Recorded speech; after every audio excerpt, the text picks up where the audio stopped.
Welcome back to the first episode with the full crew of the 2025-2026 CrunchTime season. Season 11, episode 2.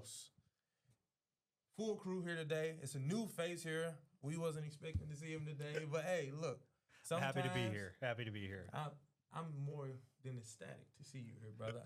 I'm Dylan Walton, the new face in town, Hugh Wheeler. And y'all know, Jeremy Daves, the man, the myth, the legend, Mr. Behind the Scenes himself.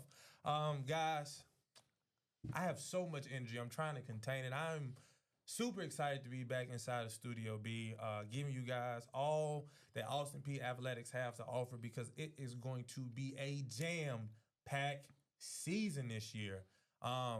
Everything is, I got the jitterbugs inside me. Just it all want to come spilling out, but we gonna hold it down. We gonna hold it down. But you guys haven't seen us since what, April, May? I say around about April. Yeah, April, May. Yeah. There's a lot going on. The summer, I enjoyed my summer. Got to do an internship in a new sport, golf. They gave me a lot of good merch. They taught me a lot of good lessons. I had a time of my life. It was a lot of hot days.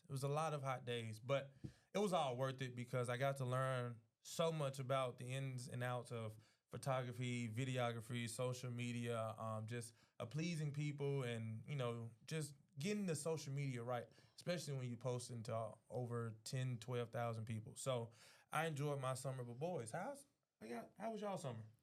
Summer was a lot of fun. Me and Jeremy did a good bit of time. We were helping film some of the football practices this summer for Austin Peay and had a lot of hot days ourselves. So we were all out there baking in the sun a little bit.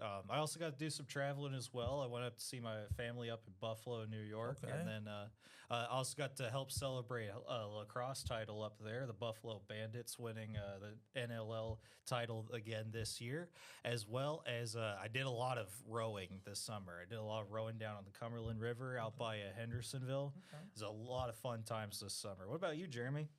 Well, outside of summer school, because I had to go to summer school, like you said, we did a lot of football, did a lot of OTAs with the football team at Austin Peay.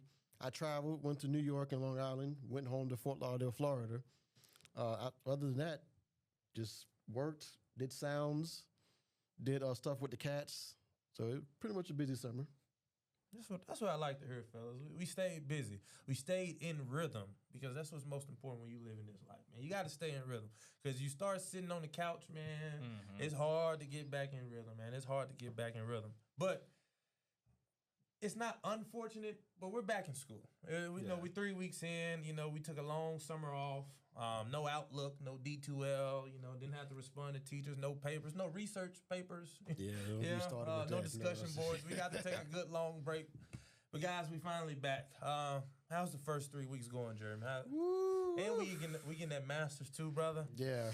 How's it going? Yeah, we already did about 7 papers already. You guys are in the middle of it too. It feels like it feels like you guys are always here before us undergrads are. Yeah.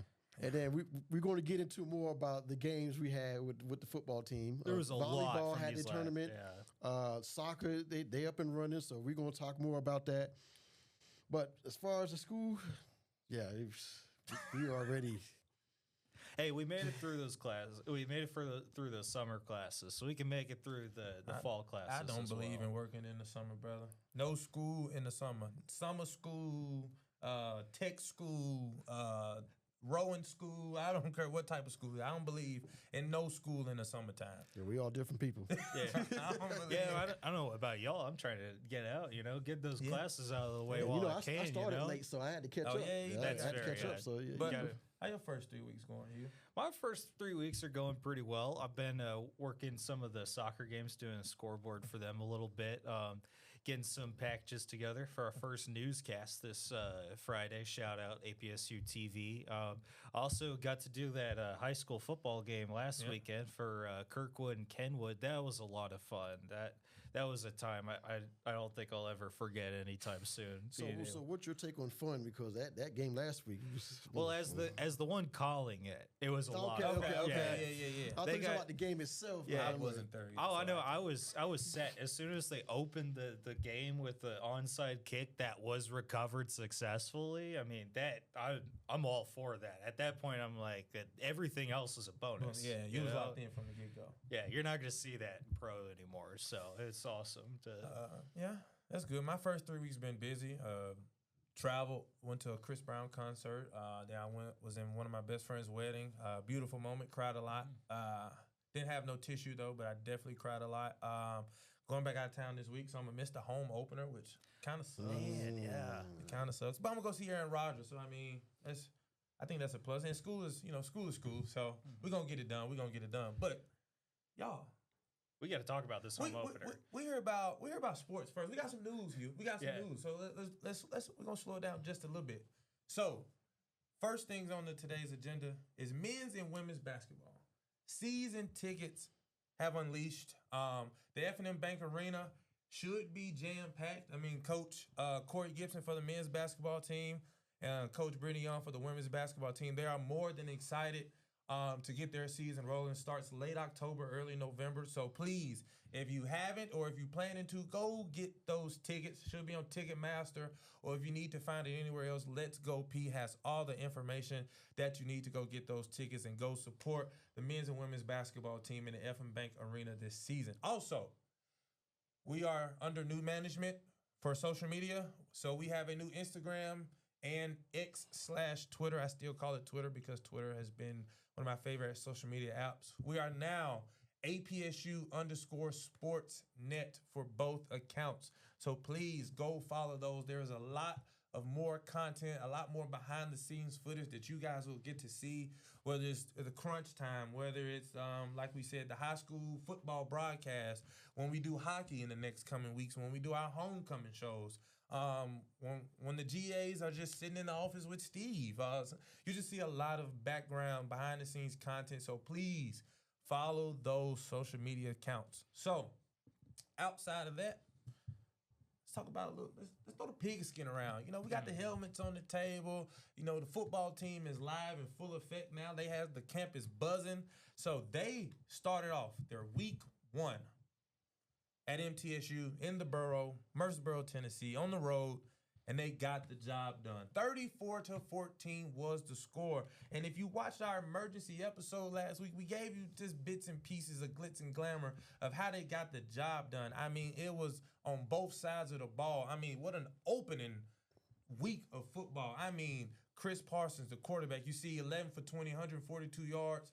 And then most importantly, he put points on the board with 2 tutties. And then we had a running back crew of Simmons, 10 rushes, 35 yards, and he put 7 points on the board as well. Then the receivers, they showed up and they did what they had to do. You had Kirk with 3 receptions and 65 yards.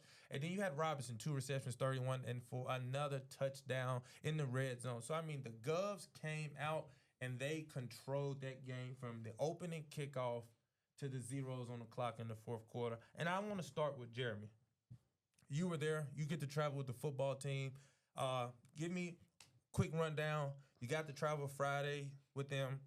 And I want you to just give us a rundown from Friday to Saturday. How was the environment? What was it feeling like? So it was a good environment. Like I said, I'm in the college level now. I'm so used to doing high school. And we left Friday to Franklin.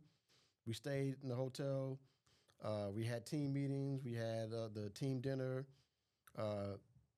We vibed to get the team chemistry. And Saturday, we got to the stadium early, like at least about 5-6 hours early to get everything ready for the game.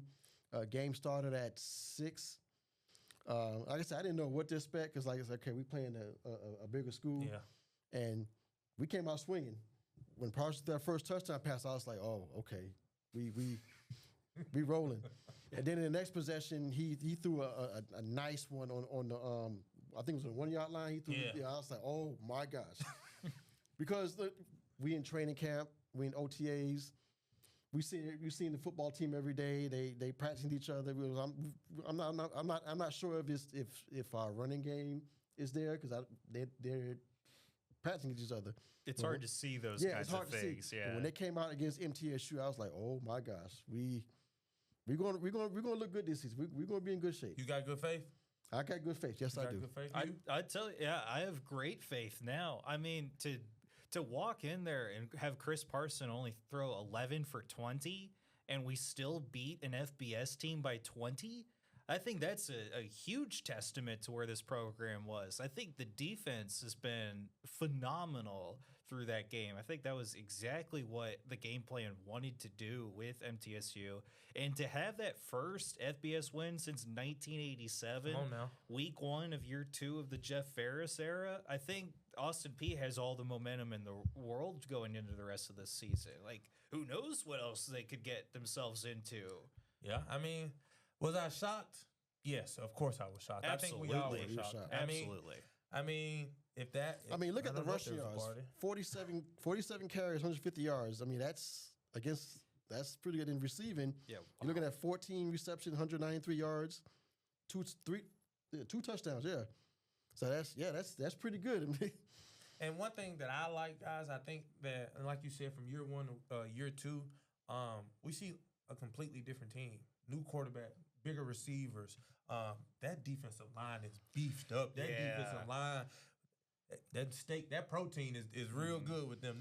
And I like what they do. They go get after the ball, and on offense it's methodical, but it's also like, boom, here goes a big play. Here go 30, 40 yards. And I think that's what we missed last season. Yeah, we walked down the field. The thing with last season, like it was his first year. So he didn't have his personnel. He didn't have his people. Yeah. Now he got his people now. So it's going to look better now. Yeah, compared to last year. Yeah. Walden goes, he takes the whole coaching staff with him, some of the players, and now he's here his second year. He's got the players he wants, and you're seeing results already. I mean, another aspect of this defense, I think the defensive backs for Austin Peay right now might be some of the best in FCS. At least At least from what we've seen so far.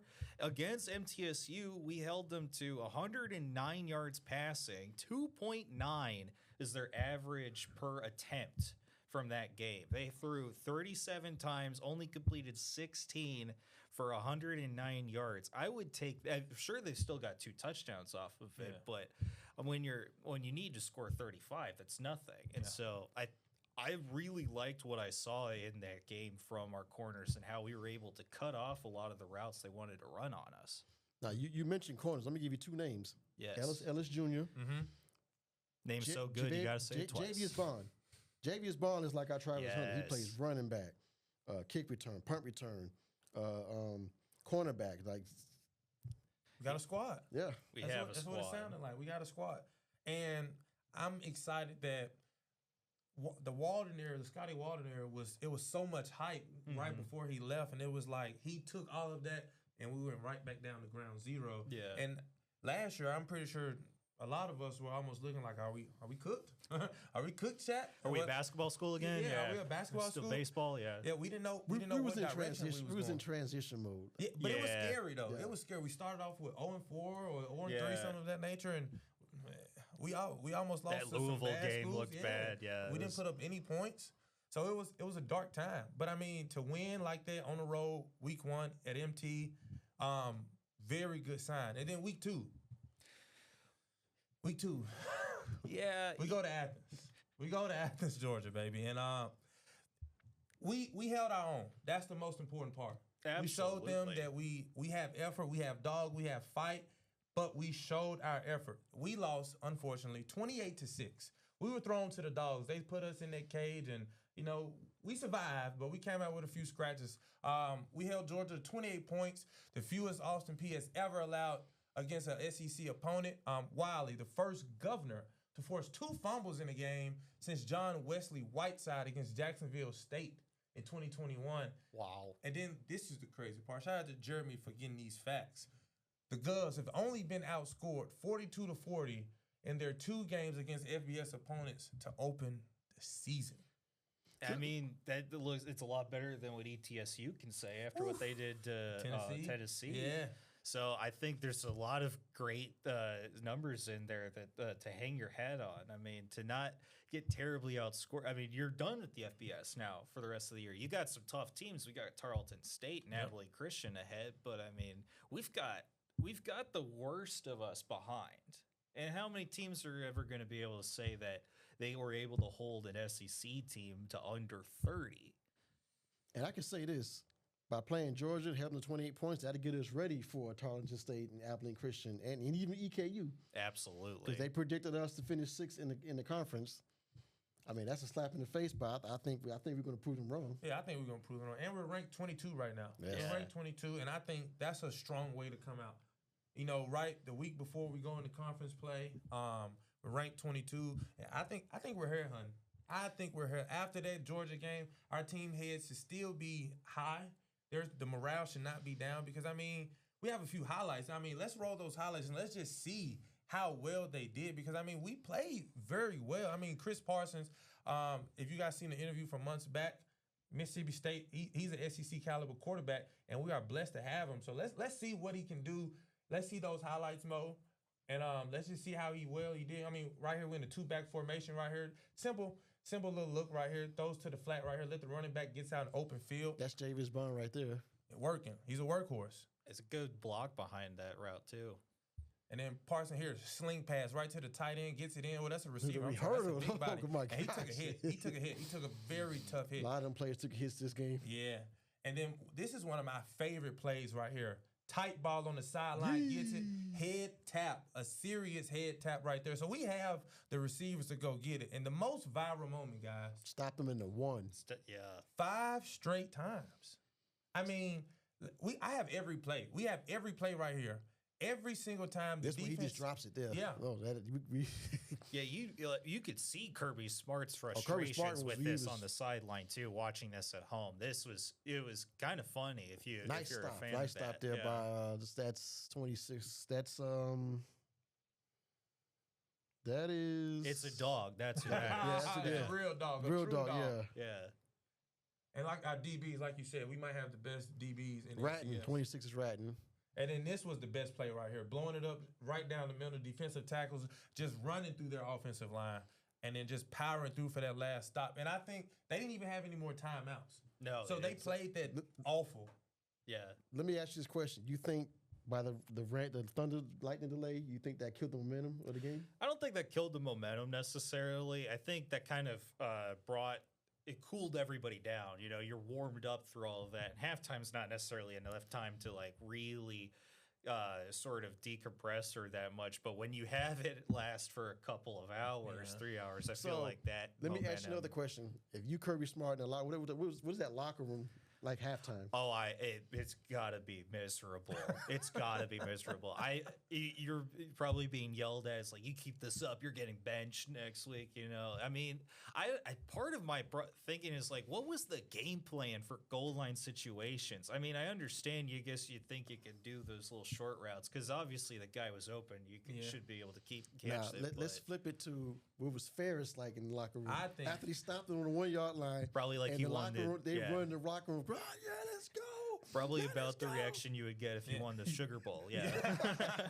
But I also think Ferris probably was in there and was like, guys, okay. He probably went in there, on 10, and then after a certain amount of time, he was like, okay, guys, we gotta fix some things. We gotta fix them because the offense, they were struggling a little bit. Mm-hmm. They were struggling a little bit. As you seen, Parsons, he was trying to move down the field, and I didn't include the clip in there. We didn't include the clip, but he got hit, man. Let's be real. He got hit. Let's be real for a moment. You look at Georgia's defensive line, how they was working the offensive line, and I wish we'd have played the replay of him jumping, getting caught. In the I didn't want to do him like that, man. I didn't want to do him like that, man. That was a bad shot. The replay made it even worse. Yeah, that was a bad shot. But I mean, that's an SEC defensive line. Yeah, we're not going to see guys that big probably until we go to Utah. Yeah. And even then, they probably No, not that fast. I'm gonna say Tarleton. Okay, Tarleton. Probably Yeah. Tarleton. That's not till November though, but yes. But honestly, that's the one drive I think you would wish you would have back if you're Austin Peay is that goal line stop, because outside of that, I mean, defensively they had 8 possessions, they score 4 touchdowns, they punt 4 times. I think you could say that you won as an FCS school in that battle. If you get a touchdown on the board, it helps a lot for recruiting next offseason, definitely. And the score looks really nice. Yeah. Here's the downfall: like all Georgia touchdowns came from running backs. They ran 4 running backs, and Frazier and Bowen. I mean, Young had 76 yards, 7 receptions, 7 catches. But yeah, the run game is really what hurt Austin Peay. Yeah, and that's what Georgia inevitably had to use in order to seal this victory up. But I think that's a nice thing to hold your hat on, because I don't think Austin Peay, at least not right now, is not going to have the guys to be able to stuff the line of scrimmage on every defense.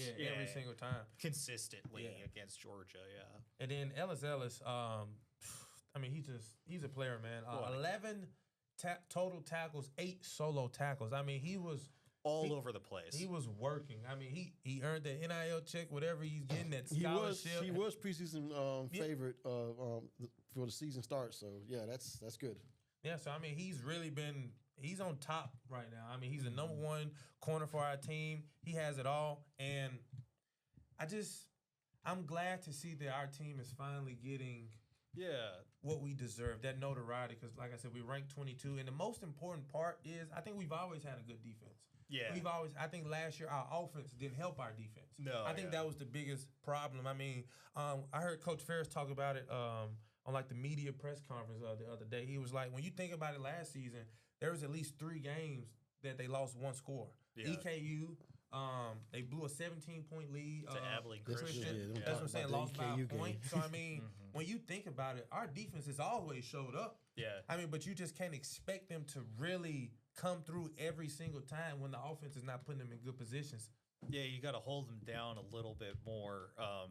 But it definitely has shown that you've made those steps forward so far this year, I would say. Give 42 points up against 2 FBS schools. See what the greatest part about this game, about your schedule now, is now you're getting your first FCS team, and it's one in that is a little bit of a struggle right now. Yeah. Right? Only win by 7. They only won by 7 on that week 1 game to Allen University, a D2 school. Can't give them all that. Can't give them all that just yet. Can't give them all that. Not just yet. Not just yet. But Hugh, you hitting it right on the head, though. Yeah. So we're going right into the prime time of the season. We have an FCS team, and then boom, we get right into conference play. But before we even get into all of that, I didn't mention it on the news because I wanted to break it here right before we toss to it. Women's lacrosse, is now a sport here at Austin Peay. It's not a club. It is an official sport. The merch, they get ESPN Plus games. They have the whole 9, and we had the opportunity today, Hugh and Jeremy and I, the opportunity to go to their first official practice. It was a beautiful moment. The community was out and lively, and so we're going to go right into that and show you guys how excited the lacrosse team is to be a part of this Clarksville, this Austin Peay community. So we're going to go take a look at that. Then we'll be right back to preview the Morehead State versus Austin Peay home opener this Saturday.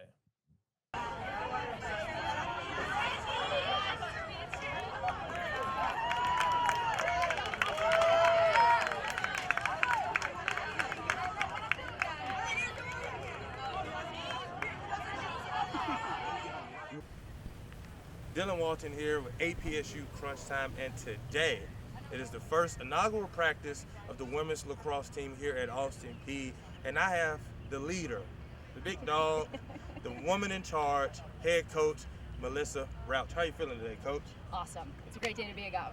It's a fantastic day to be a Gov. That's the word of the day. So today's the first practice for you guys. We spoke a little bit off camera. Hired in July, and speak from July to the first practice. How's everything been? What's the process? What's the nerves, anxiety, all the excitement? How has everything been from July to today? Yeah, it was actually July 2024. So spent the last year just on the road recruiting, finding the next, crop of Govs to come here. It's been a little bit lonely, so it's really exciting to be here this fall, finally have a team to, not only coach, but, just be around with. And, days like today finally make it like, oh yeah, that year alone on the road was totally worth it. Yeah. Just speak about how the community showed up today. 9 o'clock in the morning, in the middle of the week, and they had you guys full support. I mean, it was crowded out here earlier today. Just how does that make you and your team feel, knowing that you have the Clarksville community, Austin Peay community here ready to support you guys come February when your season opens up? It means everything. At one point I was standing with the assistant coaches and we were just like, it doesn't seem like it's real. For us to be able to grow the game and truly grow the game, to be here and start a Division I program, it's surreal. To then turn around and see the stands filled with people, and then to see everybody want to come on the field and learn how to pass and catch. It was, I'm getting the goosebumps again. It was awesome. We cannot thank the Austin Peay community, Clarksville, and Montgomery County enough. What's going on, everyone? Dylan Walton here with the lacrosse team. I'm going to let them introduce themselves as they are on the field for their first official practice of their season. Let's give it up. Give it up. I'm Mac. I'm a senior. I'm from Canada, and my major is early education, special education with a minor in psychology. And I'm super pumped to be here. And I'm Riley Pace. I'm a freshman here at Austin Peay from Hendersonville, Tennessee, which is about an hour away. And I'm super amped up to get out there and start. I'm also a nursing major, so playing student and student athlete. I'm Jillian. I'm from Colorado, so quite a bit of ways away. And I'm super excited to be here. And my major is medical laboratory sciences. Wow, so you guys have some big plans. Big plans, big brains, big game, right? Yeah, that's how we're doing it. All right, I just want to ask you guys one question. How does it feel to finally be on the field, and how excited are you for February 7th? I'm super pumped. I'm excited to get back on the field and play my senior year with all of these amazing ladies and give it all I got. It's been so amazing to watch the team grow from day one, ever since we announced we had a program to where we are now. To just think that it's only been a little over a year. We're super amped up to finally show you guys what we've been putting together. I'm super excited. Words can't even describe. I was part of the first group to come out here, and I've known our coach for a really long time. She was my first club coach, so it's really good that it's coming full circle. I'm super excited. Favorite pregame song? Freed from Desire. Bye. Don't know who, but that's it. Look it up.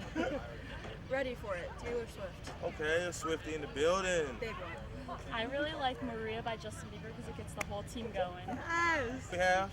You guys need to tune in to the first game, February 7th. It's a ways away, but mark it on your calendars now so you do not forget, and best believe more news will come out for the women's lacrosse team. Thank you guys so much.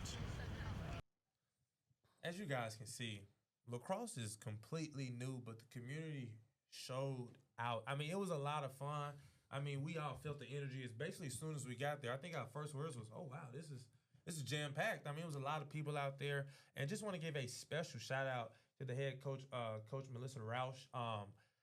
You hear in her interview, she said basically she was hired in July of 2024. She spent a whole year in year some change. Yeah. Year some change to get her team right, get her staff right, figure out all the X's and O's and the merge and responsibility and just all the nuances of being a head coach. She had to figure it out within a year, and I think she done an amazing job of just getting everything prepared and ready for the community to see what she has basically been preparing for a year. So I think it was just a beautiful moment to witness. Yes, it was pretty good for me. I've watched lacrosse in the past, and once I get to watch lacrosse, it's going to be a fun thing to watch. Done it with Vanderbilt in the past, done it with the high schools. So you guys are in for some good lacrosse coming up in February. Yeah, as a part Yankee myself, having my dad and his family from Buffalo, lacrosse is a pretty interesting deal in my family. I had a lot of cousins that played lacrosse, and it's very exciting to see a sport like that come here into the South. Because like when I tried to play lacrosse growing up, there was like one like small time association that sort of had it. There was like 4 teams and like a couple they didn't have enough players, so like a couple of us had to play on 2 different teams. So I did that for a year, but lacrosse, it's fun to see that sort of thing coming in into passion and vibrancy here in the South. Yeah, and then their season actually starts in February. But Hugh, hold it up. Let's get to Hugh's camera. Oh, Upside down. That's not good. There we go. So their fall schedule. They have 2-3 games. They have September 13th. They have like a scrimmage, and then in September 27th they also have a smaller game. But October 5th is really when you see them play other teams and really lock in. And they also play Vandy on the 16th. And then on the 24th, I can't really see what that says. You know what that says on the 24th? I believe that says that's Wofford College down there in South Carolina. Wofford. So, come out and see or watch. Or I know Vanderbilt will be here. So if you want to see some good lacrosse, come down. That's your Lady Govs right there. Yeah. That was a clutch pull, Hugh. But thank you. Come and watch some lacrosse. Vandy will be here at home on the 5th. So come and watch that. I know you, like you said, you shot a lot of Vandy's lacrosse in past years. Yeah. How was their program? Because I'm new to lacrosse. You've shot it and you've been around it your whole life, so I'm completely new. So how is the Vandy program? Vandy's a decent team, but it's more so the East Coast teams. I don't know who we're going to play in the spring, but teams like James Madison, Penn State, Hofstra. If we got to play those teams, then yeah, those are more like the more skilled teams. But the mighty Blue Jays of John Hopkins, famously love lacrosse at John Hopkins. But I'm pretty sure we'll play Vandy. We'll probably play Florida because they're the only 2 South teams that have women's lacrosse. Mm-hmm. So be on the lookout for that.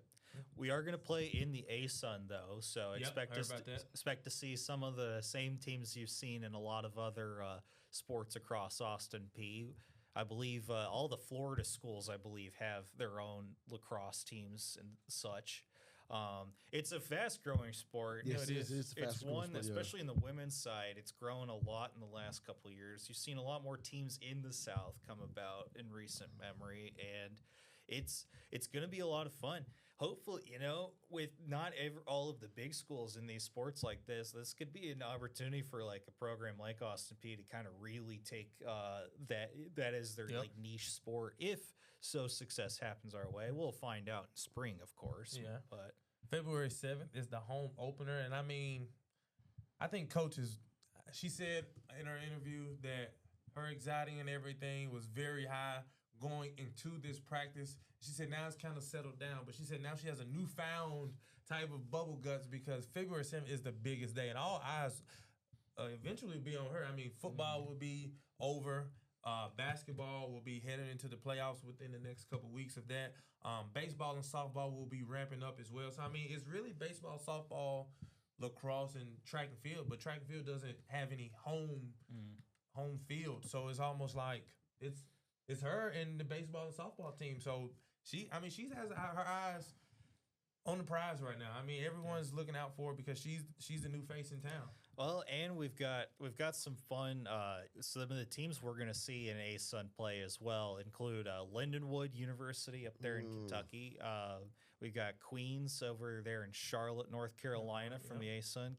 Kennesaw State, of course, used to be ASUN in all sports. Now they're FBS and CAUSA. Coastal Carolina, that'll be a fun one. Go down there to Conway, South Carolina, over there by Myrtle Beach. Liberty, who finished second in the conference last year, and then Jacksonville, who was 6-0. So we're gonna jump right in, or we'll end up playing a lot of similar teams that Austin Peay has played historically. And it sounds like some decent travel. Coastal Carolina, then you got Queens, you got Jacksonville, Stetson, and then of course Kennesaw, which is down the street, not too far. You mentioned Liberty. That's in Virginia. That's near my grandparents' house in Lynchburg. So, yeah. Oh yeah. So lacrosse is pretty exciting, but you want to know what's even better, guys? A home opener. A home opener. Week 3, home opener. Morehead State. You're coming to the fort, baby, and you're going down. The fort. You're going down. Week 3, 6 o'clock at the fort. It's going to be a good night. Saturday night, everyone's going to be out. President Licari, Jeff Ferris, all the big dogs will be in town, and best believe we're going to get that W. Yes. That W, baby. So we are on a 4-game win streak against Moorhead. That's even better. Dating back to 2021, we beat them 4 straight times. But to start off the rivalry, I guess, they beat us 5 times in a row. Oh, wow, yeah. They beat us 5 times in a row. So we're looking to even the score here come Saturday. But, boys, how excited are you for the first home game of this new football season? I mean, go first? I'll take it. Yeah, I'm very excited about this because it's always fun, I guess, as Austin Peay fan to go and face an old OVC rival too. Get a chance to beat them in anything would be fun. Of course, though, after seeing the last couple of weeks, I'm really interested to see how Austin Peay fares against FCS competition now. I really like how we've started the year. I think our defense is going to might be one of the best in the FCS, at least of what we've seen so far. Well, you talking it. Yeah. You talking it right now. Moorhead State, I think, is a good easier sort of test. No offense to Moorhead State. We've just been watching here since you guys have started the season, though. And the Allen University game, D2 school, of course, as I mentioned before, not a great win to only come out of that by 7. They lost again to another D2 school, Livingston College, by worse than they did to Moorhead State.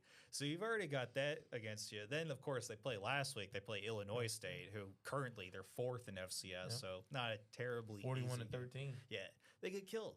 Yeah, they lose worse than we did to Georgia.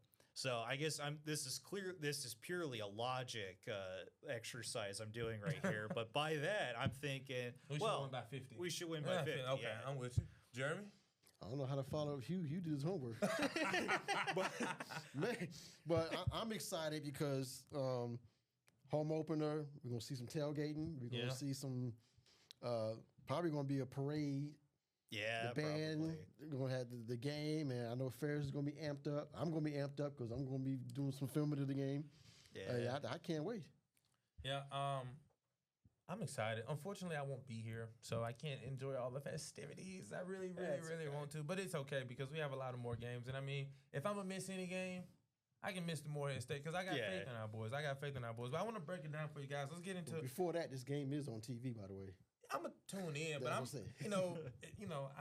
I'm a big dreamer, big thinker. So I'm really thinking this game will be over by like midway of the second quarter. That's what I'm hoping. I'm hoping the offense. Still watch it while you out of town. Yeah, I won't watch much of it because it'll be over before the halftime bell ring. It'll be over before the halftime bell ring. But let's get into a little bit of the X's and O's. So Moorhead State, like you said, they're not the best of teams, but I think they do have this mixed offense. They can throw the ball just a little bit. They're not really an explosive type of team, but one thing they do very well, and I think they stay true to the run. They stayed true to the run. Last game, their running back, he had 13 carries for about 70, 80 yards. That's a pretty good. When you do the average, that's about 5-6 yards. Yeah. That's some good ground to cover, especially against Illinois State. Yeah. Yeah. Number 4 ranked team, like you said. So, I mean, they can play offense. Now, probably our offense is way better because we're not doing no film homework on Moorhead State. You're not worthy of the Govs' time. I'm not. I mean, all we still got to do film work on I said, okay. I see what you're saying. Okay. But I mean, I expect us to come out there and this is where we show our dominance right here. Yeah. We come to tell everybody, look, let's put up like Tennessee did against East Tennessee. Let's put about 50, 60, 70 on these boys. Yeah. And let's show the UAC who's really coming to run the conference because I really believe I'm big on quarterback play. Yeah. I'm extremely big on quarterback play, and this is not a shot at any form of quarterback that we've had, but it's just a different level, a different level sometimes when it comes to be a quarterback of a good team, And you can see that Chris Parsons has full control over this offense, and he knows how to be a leader, be a game manager, and sometimes be the superstar when you have to be. We've seen it against MT that he was a superstar. Yeah. He put the offense on his back. And unfortunately, against Georgia, he wasn't able to do so, but he was a game manager. No, but he still has some good. He had some good moments. Yes. Yeah. So I'm expecting, this offense to just run through the defense, and like we said, we have some of the best DBs in the nation here. Ellis, preseason player of the week. He's on the top of the DB list, and I'm just expecting dominance, boys. That's just simply what it is. I'm expecting dominance. I agree with you 100%. I agree too. I am expecting dominance, and I'm expecting I'm interested to see how their running back committee will come out this week because the Allen game, they've run with Cunningham, and he's their leading rusher with 94 yards. Last week, I hope I'm pronouncing this right, but Stopke, Stopke, Stopke. But he had 86 last week. I'm wondering to see who of those two might break out as their leading rusher. We're probably going to see more of that battle come in through this week. I'm also just excited to see some home action here in Clarksville at the stadium, and it'll be so much fun. Yeah. And then I never mentioned, guys, if you watched last week's episode, we are under new leadership. I never mentioned that. Yes. And I just want to reiterate that we're under new leadership. We have a new interim athletic director, Mr. Jordan Harmon, and he started off his campaign with a big win.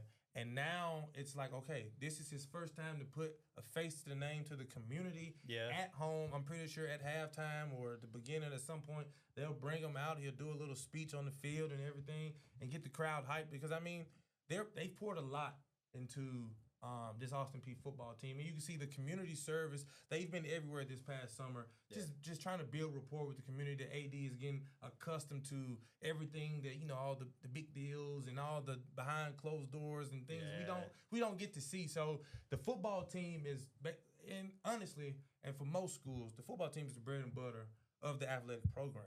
And so when you are a new face, you have to go and be there for the football team. And what better way to do it at a night game? I mean, the bright lights are going to be out. I'm pretty sure the fireworks will be popping. Oh, there's going to be some fireworks. Score a touchdown. Some fireworks and some smoke. So I'm just genuinely excited to see the AD be a part of the team, get his face out there, and more importantly, get a dub. So, guys, I want to ask, score prediction. Score prediction.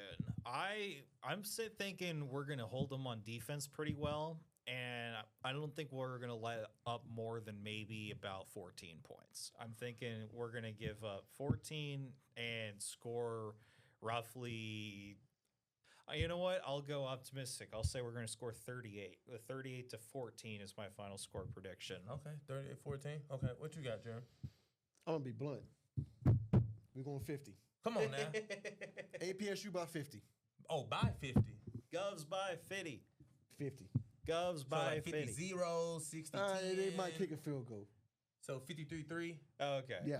Okay, 53-3. We'll do that. Ooh. You heard it here first, folks. So what 50. You have, 30? 38 to 14. 38-14, 53-3. They'll get a field goal. I'm gonna go 40. That's tough, boy. I'm gonna go 42-7. I'm gonna go 42-7 because when you think about it, like I said, our defensive tackles, the way they stood Georgia at the goal line, I mean, Illinois State ran for 223 yards on them. That's a good point too. We should be able to eat up in between the trenches on them as well. I mean, and we have, and you've been in almost every single practice. We have it's running back by committee. It's running back by committee. We have about 3 running backs. Solid, and Chris Parsons and Austin Smith. Yeah. We have 2 dual threat quarterbacks. Don't forget, we got Walker might play this game from the transfer from UT and Wake Forest. He might get some action. So we're getting some national media attention too. I mean, think about it. Like the week before, after beating MTSU, we're not ranked, but we end up getting some votes, and we're basically the 26th team on the FCS coaches poll ranking, if you look at it that way. Then the next week now, we're ranked. We're here. It's a place that historically, of course, Austin Peay is not very comfortable with. But, through the Walden years, you sustained a lot of momentum through that, and you ranked many a times. Last year, not so much, maybe a little bit at the beginning of the year when people are starting to wonder what this team was. Now, it looks like you have a little bit more evidence behind that. And looking at our schedule, I could see us being, in a couple weeks, we might be ranked within the top 15. Knock on wood. That's another problem, though. I don't want to pressure. Here's the them thing. to death. I'm worried because Abilene Christians next week. They're 13. True. After that, we have I'm not mistaken, we have. That's a revenge game. We got to get that. We got to get that one back. Last year, that was. But we have to go to Abilene, so that's going to be tough. But see, Jeremy, I don't even want to jump the gun because we still have to go through Moorhead. Yeah, we shouldn't talk too much. If we lose against Moorhead, if we lose to Moorhead now, it's our fault. Yeah, we back at ground zero. zero. Clarksville's gonna be like, it's this crunch time, guys. We need to get rid of them while we can. Yeah, and tired. And one thing I forgot to mention, Moorhead State won the possession battle, 35 minutes, and still lost against Illinois State, and still lost by 25, 30. How do we negate them keeping the ball for as long as they did? I mean, do I believe our defense can force turnovers no matter what and put our offense in quick, easy red zone positions to score? Yes. But, I mean, when a team has the ball for 35 minutes. I think a lot of the methodical work like we did against MTSU and with Georgia, what we tried with Georgia last week was going to play in effect with that. If we can just make some short gains here and there, get that first down within 3 plays and keep moving the ball that way, I think we'll take a lot of that time off the clock. Our playbook is short yardage. Yeah, exactly. And then take that bomb over there here when they least expect it. We'll take that bomb if it's open. Yeah. Illinois State feels like they can take the bomb a lot more often when they choose to. And one thing, and before we move on, I just want to say this, and I might be reaching, or what the kids call today is glazing, but I'm going to say this. Chris Parson low-key reminds me of Cam Ward. How he sits in the pocket, how his mechanics on how he throws the ball. That's all I want to say. I don't really want to go too deep into that. Nah, go more old school. Give me an old school quarterback. Nah, he just gives me... Russell Wilson, maybe? In his prime? Russell Wilson is cooked now. No, I'm talking about his prime. Prime? Okay, maybe, yeah. Yeah. But I like that comparison, that Russell Wilson, Cam Ward comparison. The Seattle years, not the Broncos or the Pittsburgh Giants. We were talking about. With Marshawn still back there with them too. So he just gives me, because I've seen a lot of them, talk to Chris a lot over the past. And the reason why I say that, because I haven't seen Cam Ward as much yet. I saw him in Miami. If you want to compare to Miami or what he did with the Broncos last week, but that's a different story. Yeah. But that's all I want to say, guys. I just want to get that off my chest. So sorry if I'm glazing to the young kids in the chat. But we're gonna tap into some other sports, right? Yeah. Well, not other sports. We're gonna give them some recognition to another sport. But also we got Govs of the Week, right? Yeah. So there's 2 players who had an outstanding performances just early into their season. So we have a cool, nice little graphic for you guys. So you heard his name all show long. Ellis, one of the best DBs in the nation, the best DB for Austin Peay. And I'm going to let you guys go into that. Just speak on it. I want you guys to give him some good game, because I know Patton Samuel. I've seen him a few times over the summer throughout my internship playing at different golf tournaments. But, guys, just tell me. And hopefully we can get Ellis in the studio one day, maybe have a sit-down conversation. We can work something out with that. Yeah, hopefully we can work something out with Ellis, and he can give us his own insight about that. But just, Jeremy, you get to see him in practice throughout the season, and you guys both get to see him over the summer. Just how was he during the practices? What was his intensity like? And, you got to see him, off the field, maybe like in the nutrition room, recovery room, and stuff like that. Look who you coached by. Remember Salisbury? Yep. We had an interview with him last year. This transition Salisbury's coaching him. You know what Salisbury was in this past when he played, so he's more similar to something like a Salisbury. Yep. Yeah. I agree. He's playing a lot. You could see Salisbury's influence on him a lot. I think part of his game is he's just kind of everywhere on the field. Like last week, that fumble recovery of his, he kind of that was because he is able to get to that ball before. I mean, as quick as anybody on either side was able to do so. So a little bit of luck in there as well. But Ellis, I mean, he was the man on defense for us these last 2 weeks. I think going back to that Middle Tennessee game, I mean, watching it back, he was everywhere too. And that one, he was everywhere. Yes, he was. Yeah, I haven't seen us have a shutdown cornerback like that since I've been in school here, and that was it's cool to watch on field, and you could see it at practice too. He's intense when he's out there and he makes his plays. He goes through the whistles, through the play. It's something to truly take aback. Yeah, he's honestly. Hopefully, we get to sit down and talk to him, because honestly, he just loves football. That's what he does. That's what he wants to do. He just wants to play football every single Now, if I'm not day. mistaken, he's a Hendersonville grad, right? Yep. Yes, I remember him in Hendersonville back in the day. Yes. So the kid can just flat out play football. That's what he was Yes. born to do. Some people are just born to do certain things. Ellis Jr. is here to play football. But, you know, He has 17 tackles so far this year, season. too. Yeah. Two And that's games. good for a cornerback. Yeah, for a quarterback, that's amazing to be able to just shut off the routes like that for Yeah. these guys. And then open field tackling. I mean, I think we don't see that a lot from corners today. They don't know how to tackle. I mean, it's one thing to cover, but you can't, break up every single pass. So you got to know how to bring a guy down. And I mean, you got the safeties can't always help you sometimes. The safeties can't always help you. So Ellis being able to not only cover, put that glue on that paper and be stuck on him, Yeah.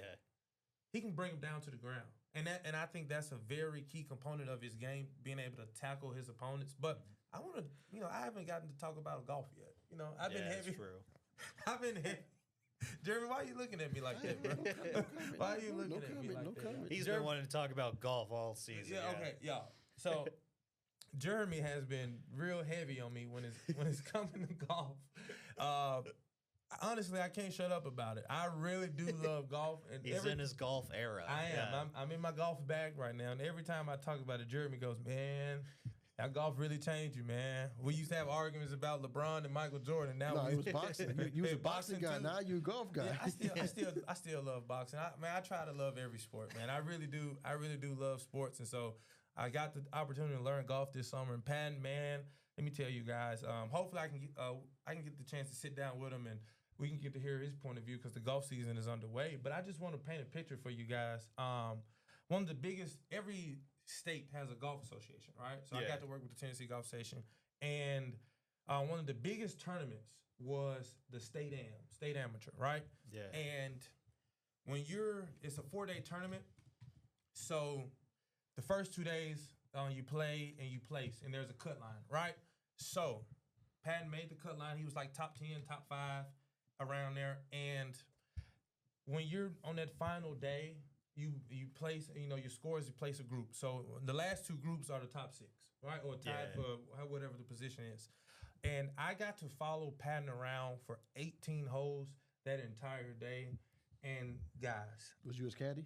No, it wasn't. Reese Britt was his caddy. Oh, okay. actually. Oh, wow, yeah. So I got you say walk with him. Another you former the caddy? Cub. No, Yeah. just take pictures, Okay. videos, and stuff like that. And man, watching him play 18 holes, and he eventually lost. He came in second place. That 18th hole, it was almost like a movie. I can paint the picture for you guys. We're on the 18th hole, narrow fairway, but boom, uphill green planted on the top of a hill right in front of the clubhouse. And I remember it like it was yesterday. I was talking trash to everyone around. And I was like, yeah, Patton finna bleed red and we finna get this Guz dub. And I said, it's gonna be a beautiful scene. But unfortunately, his tee shot didn't go too well. Hit into some thick, rough grass.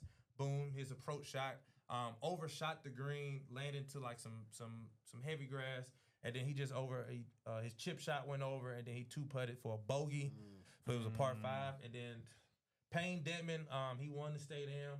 He parted because Patton was up 1. So that double bogey kind of put him down, and So they swept. yeah, They completely. it was flopped a tough one. But some of those shots, him and Payne Dedman were going back and forth. I mean, I think if I'm not mistaken, you have it right here. If you click on Patton's name, I think he birdied on the last day. This last day. Yeah, it's saying He birdied holes 15 and 16, and those putts were about 30 to 40 feet out, and he knocked them down. And I mean, it was the crowd that comes through those last 5 to 6 holes was just amazing. So Patton Samuels is one of those players, and he carded a 66, so 6 under at the tournament they're at right now. So I mean, he's still on fire from the summer. He took a well-deserved break, and now he's getting back into the college season. So Patton, hopefully, brother, we can sit down and I get to talk to you and your thoughts about the summer and going into the college season. But that's a tough course to play at too. Yeah, Holston Hills yeah, Country Club. That's a very tough one out there in Knoxville. Yeah, it's beautiful, very open, beautiful houses on the border of it. Golf is amazing. Golf is amazing, man. I wish you. Golf is good, but you like last semester you was all in boxing. You go around looking like doing like this. Now you like this. I'm like, This man switched it up on me. I'm trying to get in everywhere I can fit in. But I think that's all that we have for you guys today. And Hugh, I just want to tell you thank you, brother, for stepping in last minute. Hey, thank you. You did phenomenal today.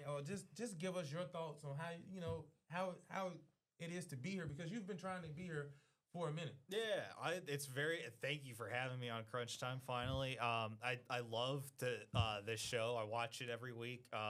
It's been very fun to be able to sit here and talk some Austin Peay sports with you. There's so much more too that about this school that I'd like to get into and stuff. And it's gonna be really fun to see how I think the nice part is, now that I'm a senior, I get to this feels like my last year of I'm a school student that's being represented by a team. So I'm very excited to see how these teams are going to unravel, how these seasons will work. Austin Peay football, it's been so much fun since I've been here. Can't wait to see what happens with basketball when that gets started in a couple months. And I mean, the baseball has been fun as well, being able to track that. Of course, I'll be gone by the time their season gets started next spring, but you graduating in December? Yeah, I'm graduating December. At least I'm pretty sure. Long story short, my advisor might be wrong about what classes I have left, so I'm figuring that out with her though tomorrow. You see, when you've been in college this long, it's just sometimes it all just runs together. Advising is don't go to school, don't go to college, please don't. No, don't everyone stop. Stop. Everyone stop going to college, please. Okay, Hugh. Everything else you said today, you was spot on. I think I gotta disagree. With that. I gotta disagree. As a person who came back from graduating 20 years ago. You, man, you top notch, brother. You top notch. Thank you. And before we get out of here, we do have a sports schedule for you guys. So if you are in the Clarksville area, here's a couple games that will be on the schedule for this week. So Thursday, Hungry for More soccer. They're trying to get on the right foot. They've been struggling season to put, the soccer ball in the basket, the goal, whatever you want to still say. have not scored a goal in official soccer play Well, so far are we in this conference season. play yet, or Not quite. We're getting close. So we're playing big time schools then? Well, not entirely big time school. We played Murray State this past Sunday. We drew that one 0-0. But they beat us earlier. Well, no, actually, I don't believe they might have beat us earlier, but let's fact check it. Yeah, but we also on Thursday we played Chattanooga. I believe we lost that one 1-0. But a lot of great offensive chances in the last two games. I got to watch those personally, but just nothing has gotten into the net yet. It's one of those things it's going to happen at some point in the year. It's going to be huge now when it finally does happen, but. You wish that you kind of got to a little bit of a faster start, maybe if you're the Austin. I'm going to ask this question again. Do you think by playing these schools getting us ready for conference play? Yeah, I believe so. I mean, we played Vandy. I believe it's getting 17th. Yeah. Anything I think could help our offense right now. Find something in the back of the goal. Any game at all, I think. As soon as that comes in, I think the whole Yep. And if we can put that schedule back up, they'll be on the road. I'm sorry. Against WKU at 5 p.m.